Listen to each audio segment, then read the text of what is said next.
ఈవీఎంల్లో తేడా ఉంటే చూపించండి. ఎందుకంటే మీకు సంబంధించినటువంటి ఏజెంట్ల సమక్షంలో చెక్ చేశాక ఈవీఎంని పెడతారు. ఈవెన్ ఆ స్లిప్పులు అవి కూడా చూసుకోవచ్చు. ఒకవేళ ఈవీఎంని హ్యామ్ చేయగలమంటే కనుక వచ్చి చూపించమని చెప్పి అనేక సార్లు సవాల్ విసిరింది ఎన్నికల సంఘం. ఓపెన్గా పెట్టింది. సుప్రీంకోర్టు దాకా వెళ్తే సుప్రీంకోర్టు కూడా చెక్ చేయించమంటే చెక్ చేయించింది. కానీ ఏ ఒక్కళ్ళు అది హ్యాక్ చేసి నిరూపించలేకపోయారు. మాటలు మాత్రం ఈవీఎంలు అనేటటువంటి పదం పదే పదే వాడుతుంటారు.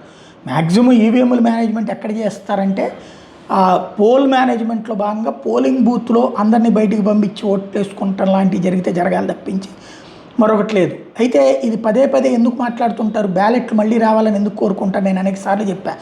బ్యాలెట్లు అయితే బ్యాలెట్ బాక్స్లో నీళ్లు పోసేసి ఎన్నికలు మళ్ళీ రీపోలింగ్ పెట్టించవచ్చు, లేదా దొంగ ఓట్లు గుద్దిపడేయచ్చు, బూత్ క్యాప్చరింగ్ చేసి గుద్దిపడే ఒక 5 నిమిషాల్లో 500 నుంచి 1000 ఓట్లు వేసేయగలరు.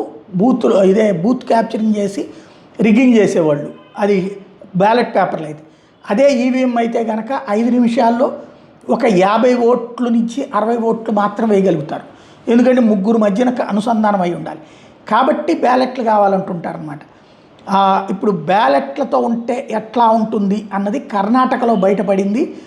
కాంగ్రెస్ వర్కర్స్ అక్కడ బ్యాలెట్ బాక్సులు కోఆపరేటివ్ సొసైటీ ఎలక్షన్లో బ్యాలెట్ బాక్సుల్లో వేసినటువంటి బ్యాలెట్లు ఏంటయ్యా అంటే బయట తయారు చేయించి తీసుకొచ్చినటువంటి బ్యాలెట్.